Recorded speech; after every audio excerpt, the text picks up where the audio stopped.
Hello and welcome.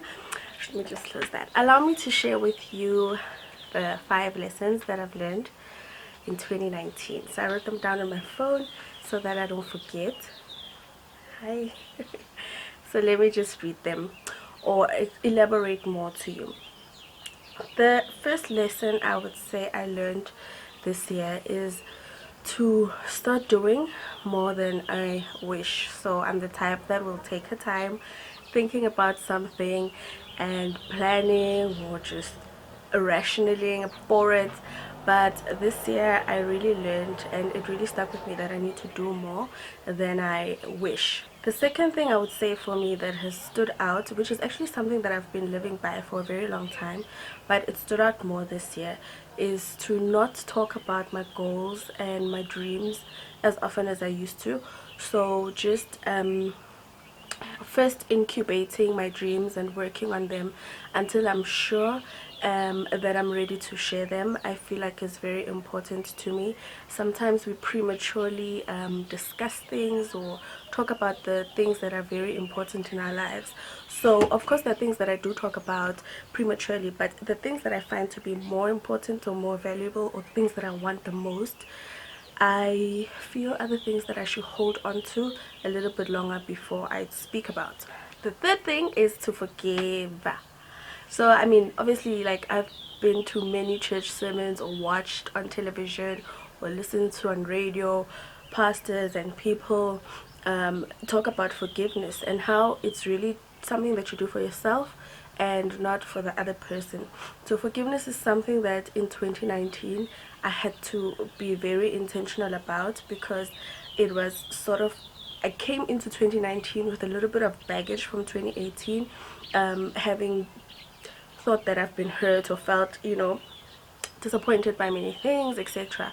So I had to forgive people, I had to forgive myself. It was very important for me to actually forgive and to take seriously the that lesson, to take it very seriously, and to use it and to actually put it into action. But at the same time, knowing that it's not something that happens overnight. You don't just wake up tomorrow and say, I forgive myself, or I forgive whoever, and then it's gone. It takes time, but I did it, and it feels good, even though I know that I haven't completely exactly forgiven, but I know that I am working on it, and I'm so much better than I was when I was carrying that baggage of unforgiveness. So this sort of also falls into my fourth lesson, which is give yourself time to heal. So when you forgive, obviously it's a process, and healing is a process. And what I'm learning, and I think what a lot of people are also learning, is that a lot of people are healing from something, and we're healing from different things. So it's important for me to give myself the time and not think that healing is an overnight process. I mean, even physically, it takes time to heal from something. So that clearly means that emotional scars are also wounds that need time and taking care of. So this process means that I have to do certain things. I have to give myself that time. I have to value myself in a different way. I just sort of have to constantly remind myself that this is healing and it takes time. I was reading something, I wish I saved it, but it just talks about everything taking time. It takes time to be a success. It takes time to heal. It takes time to get dressed. It takes time to start a conversation. It takes time to start a business. It takes time to start a relationship. It takes time to even not just start things, but be in the process of those things. So it has been very important for me to learn and know and understand that I need to give myself time to heal. And then the last, fifth lesson for me is actually something that I say to people very often, and I found myself having to say it to myself, and that is to relax. Just, I always say that to people, relax, calm down. I'm that girl.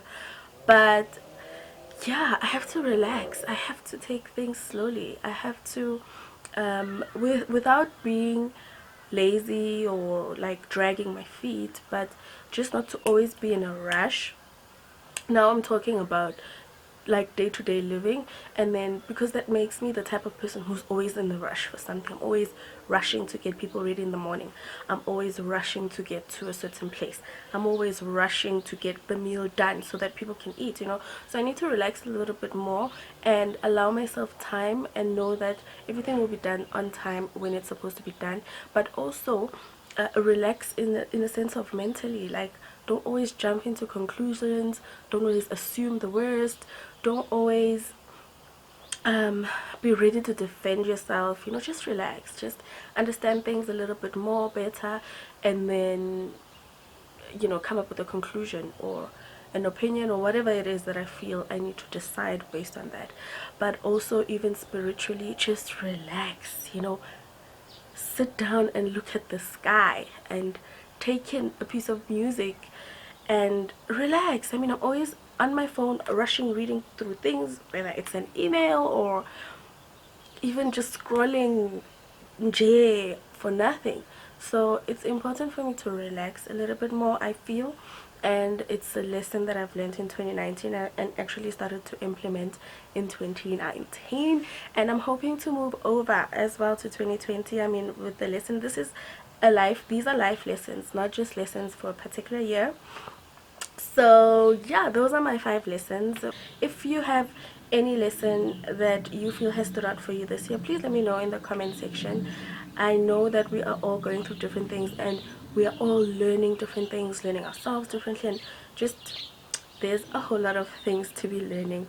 And I love hearing or knowing what other people are also learning in their journey of this thing called life. Thank you so much for watching the video. Please subscribe if you haven't subscribed. I hope you all have a fantastic Christmas and a fantastic 2020 New Year, and I hope that 2019 has been good to you. If you feel that it wasn't, I hope you're able to forgive it so that you move on and start a new decade on a clean slate. Mwah. Bye.